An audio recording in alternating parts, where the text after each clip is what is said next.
We were talking with Jessica Sequin, who is the TV pilot winner for her script Appear. We're talking to her from Stratford, Ontario, Canada. How's it going, Jessica? Pretty good. How are you? Good. And so you saw the reading online. It's already doing pretty well. It's got a lot of hits. What was your first impressions of the actors performing your TV pilot script? I really enjoyed it. I loved the casting of Connor. He was like the manifestation of the picture in my head. It was brilliant. But yeah, I really enjoyed it. It was really interesting to see it alive and voiced. And I kind of had a few moments of, oh, I should change that. Yeah. But yeah, generally I really liked it. What was the moments? Can you elaborate? Like what moments that kind of stood out for you? Well, the bit where Tesla steps on the barometer, the person I was watching it with had a, oh, that's so painful moment. So that was a positive moment, but there was some stuff I would change, like in an earlier edit, there was a bit more in the village, and I'm thinking of maybe trying to put that back in just because it might have a bigger impact when they find out the village is destroyed. So some stuff like that, just little things. So thematically, what's your script about? Like, why did you write this script? That's a long, complicated question. Well, what it's about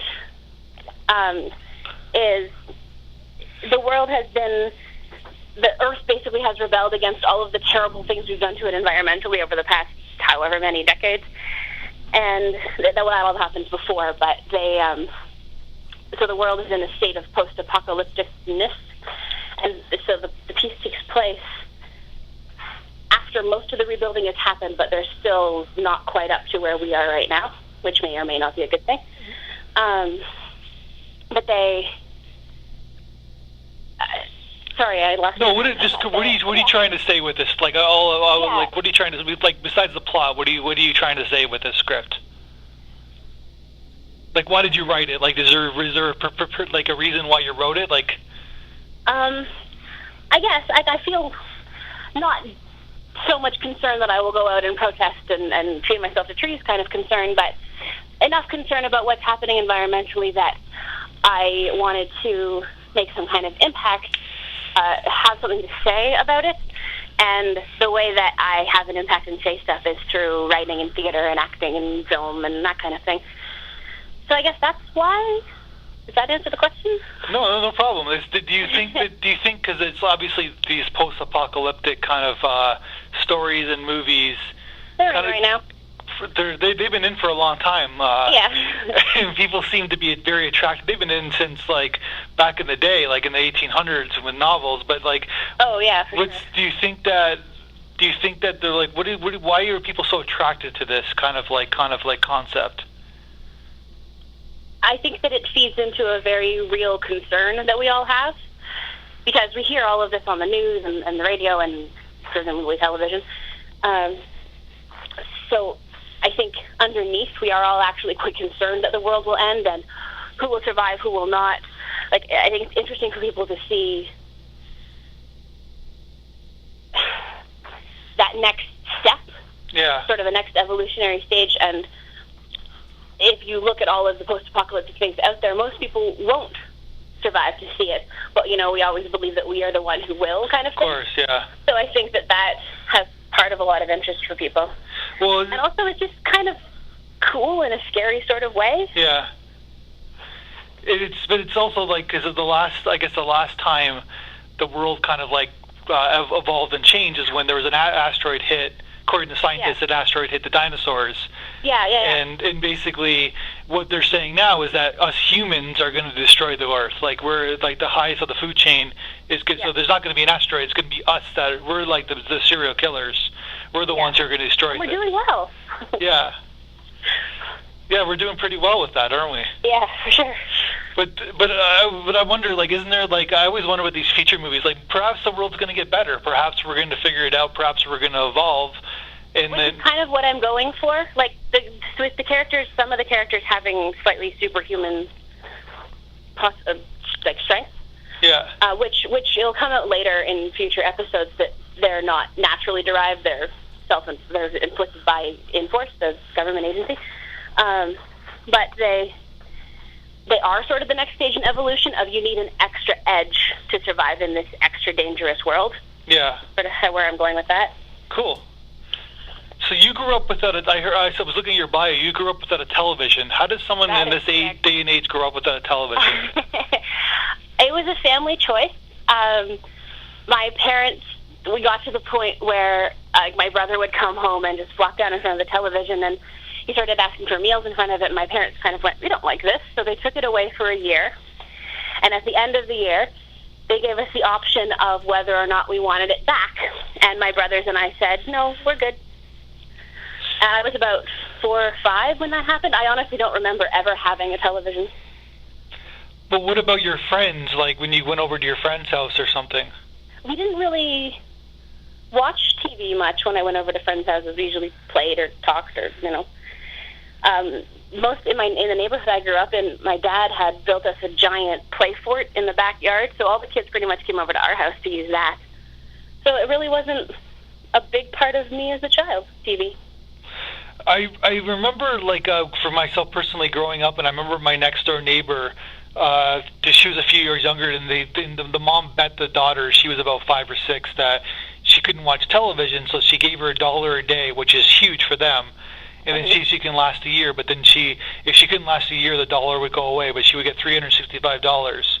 Wow. And so basically, it made her not watch television, and she had the same kind of concept afterwards too, where she was so ingrained not watching it, she really wasn't interested anymore into watching it.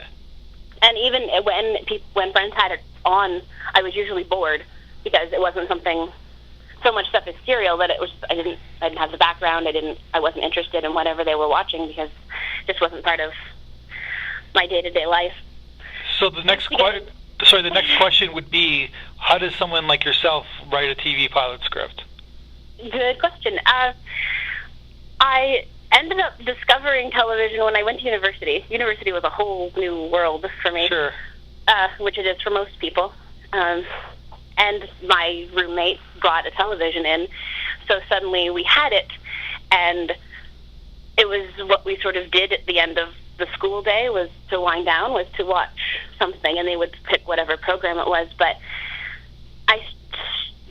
experiencing that, watching that, I started to see that this is actually a really interesting and incredibly valid form of storytelling, and I really fell in love with the serial nature of it, because you have so long to get people to care about your characters, care about what happens to them, to have things happen to them, opposed to theater where you get a 2-hour window of care, make something happen, resolve it, and then to impact your audience.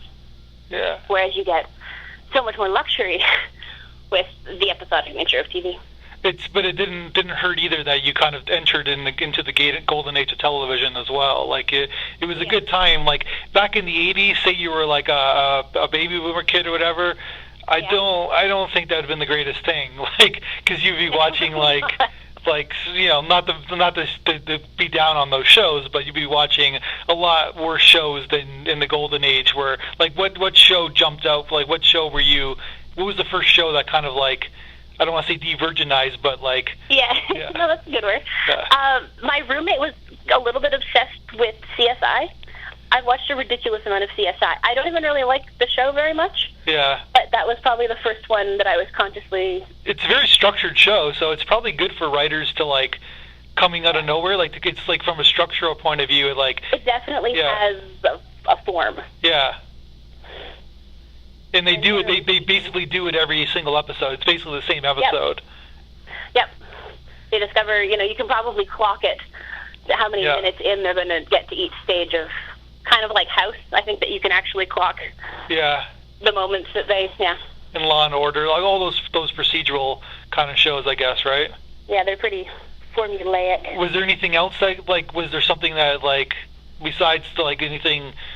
Like on HBO, was there something else that you kind of were attracted to?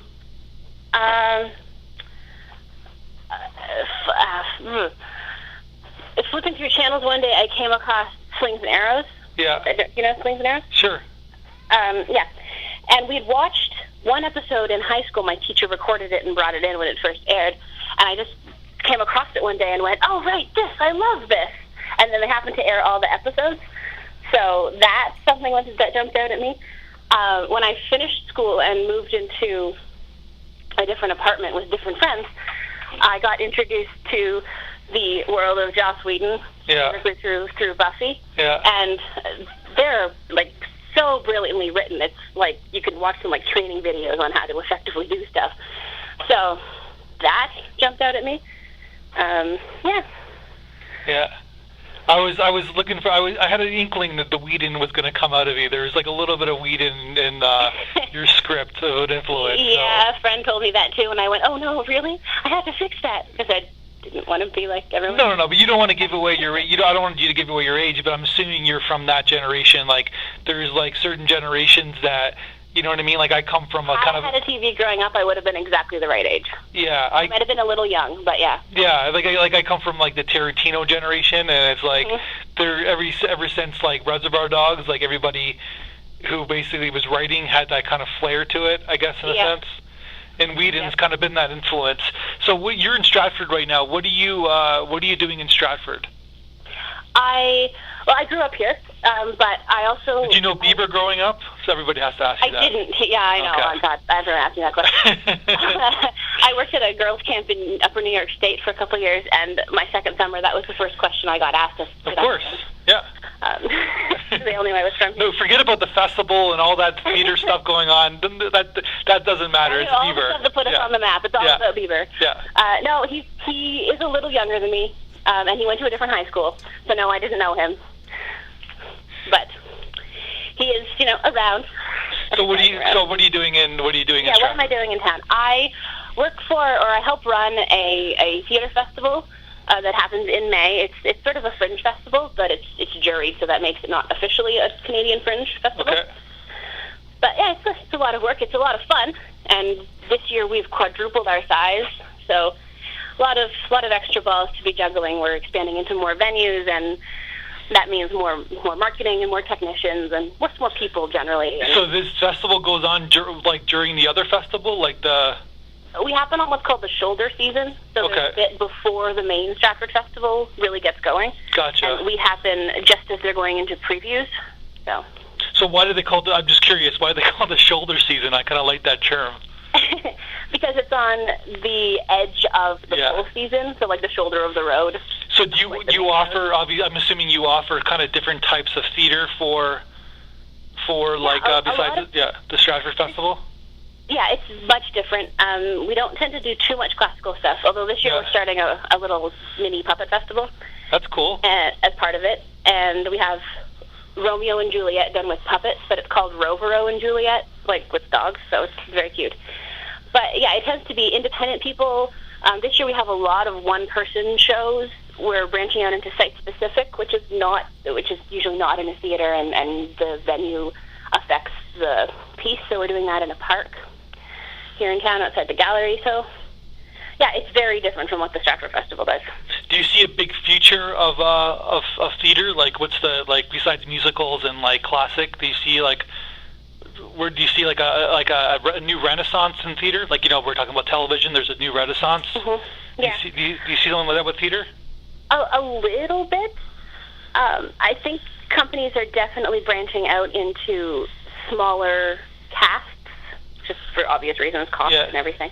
And because it is quite difficult to get funding in this country, there's a lot of people and a lot of competition and only so much money. Yeah. I think a lot of people are going for, one-person shows, two-handers, that kind of thing, it makes them more travelable, which is important in this country because most of the independent theater happens through fringe festival experiences. Yeah. So less props, less actors. You can drive a car and you can do your show. Minimalistic, definitely. Yeah. No big effects like a musical or something. Yeah, no, they're leaving that for most people. Have to leave that for the Mirvishes and the Stratfords. So it's almost like an analogy of like Hollywood films in comparison to like independent films in a sense. Exactly. Cool. Exactly. And do you think that there's something something? There's always this independent film that kind of comes out of nowhere and like Dallas Buyers Club. I know there's mainstream actors in it, but something that do you think there's something like that would happen in theater where a really kind of a grassroots kind of play just becomes big? Can that happen? All the time. Yeah. Like Drowsy Chaperone is a musical that started at Fringe. I think it started at the Toronto Fringe, and it did the circuit, and then it got picked up by a bigger theater, and then I think it got picked up by Mirvish. But yeah, it happens quite, not all the time, but relatively often, that it at least gets picked up by the next level of theater, which is always pretty cool to see. One show we had at Springworks last year, they've now published their script, and so anyone can do it now. So that kind of thing happens. Cool. Yeah. Well, Jessica, you wrote a great little pilot, and it's like for someone who's been doing this for a while, it's tough. Like a lot of people are trying to write in this kind of genre, and it's not. There's a certain kind of style you need, and you succeeded in this style. So like you're one of the very few people who new upcoming writers who are able to do that. So congratulations, and you should be on your way. Like whatever you decide to do, like whatever, if you want to be on a writing staff or you want to be a grassroots theater director / writer or whatever, like you seem to have something going on. So keep it going. Thank you. I shall. And let me know future about this whole Stratford thing. I want to see some of your plays. Absolutely. I have one going up in May, actually, as part of this little festival that I run. Perfect. Well, I'm going to say this in live broadcast. Make sure you send me that email. I'll go to your play. I will do. All right. Thank you so much. Thank you very much.